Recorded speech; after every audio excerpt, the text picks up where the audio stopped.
Hi, I'm Danielle and I'm here to talk to you today about user-centered software selection.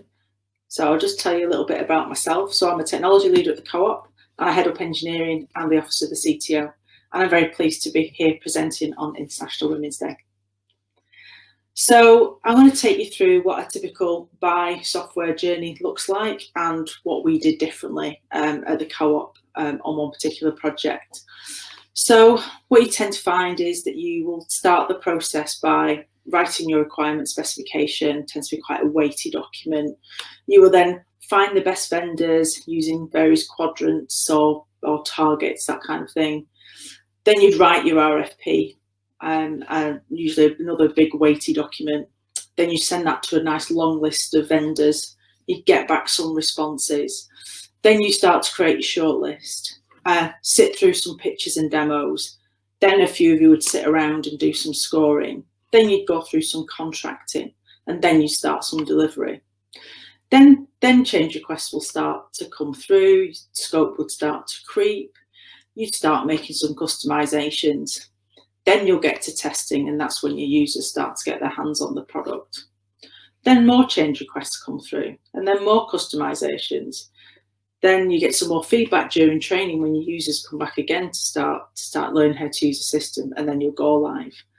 So if you're lucky, your users will be happy, and most of the time they're kind of a little bit indifferent and a bit apathetic towards it, or more frequently you kind of get unhappy users. So what's wrong with this picture? Well, users don't get their hands on the product until right at the very end, or best case scenario during testing. So in our situation, we had to select a CRM solution in 8 weeks. Now, 8 weeks doesn't sound like a very long time. It wasn't typically a long period of time to do something like this where we are. But we knew we couldn't go through that same process because we only had a certain amount of time and we needed to look at it a little bit differently.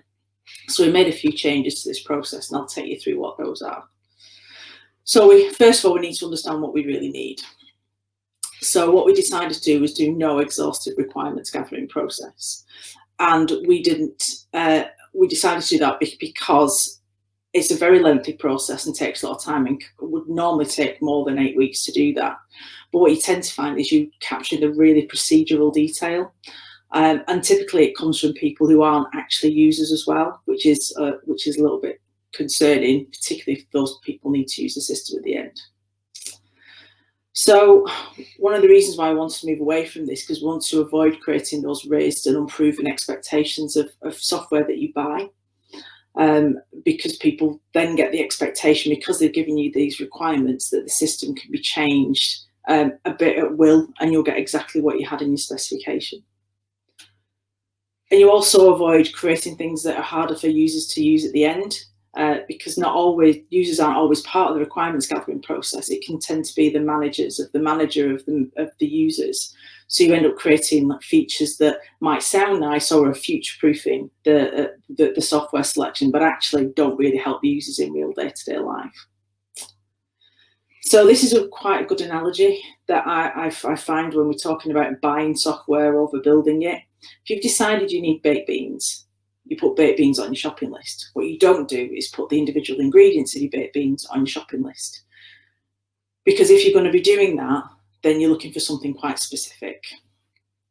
So really, if your requirements are really that specific, then maybe buying software isn't the right thing to do. And you should probably be building it.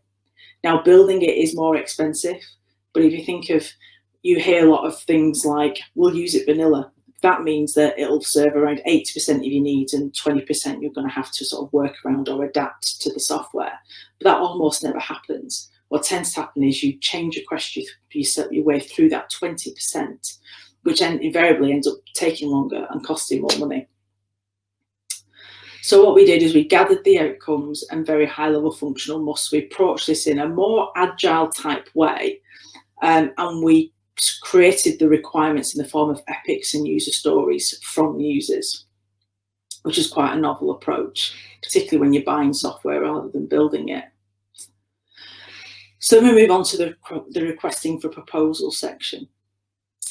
So we did shortlist a set of products that said that they could do the things that we had in our epics and user stories. And that made the proposal a lot simpler. So we had a vision and outcomes and epics and user stories and some non-functional requirements in there, but the document itself was a lot lighter than it would normally be.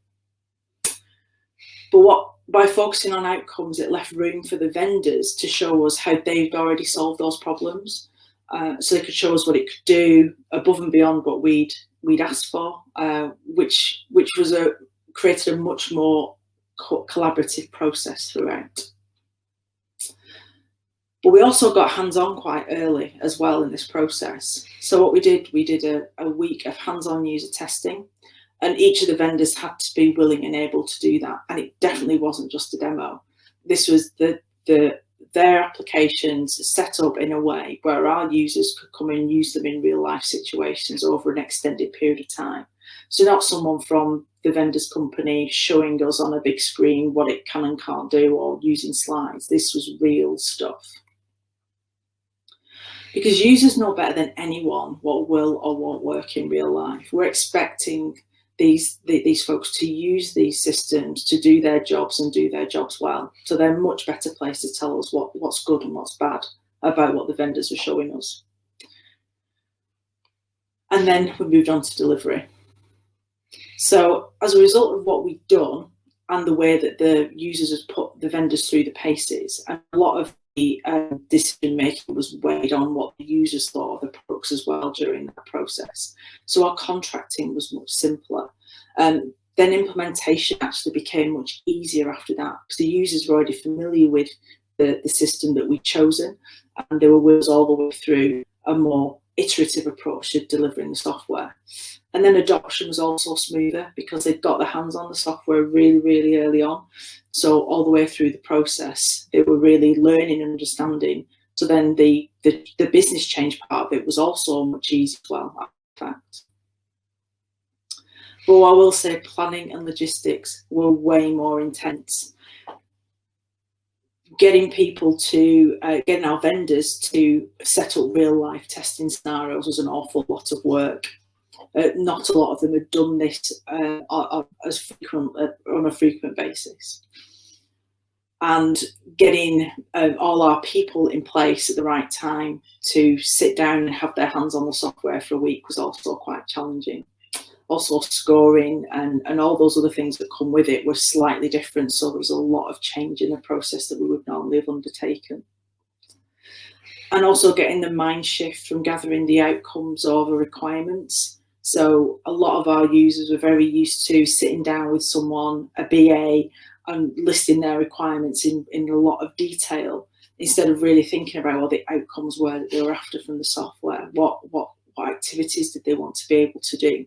So that was quite hard and took a bit longer than we expected. So make sure you put some more work into that.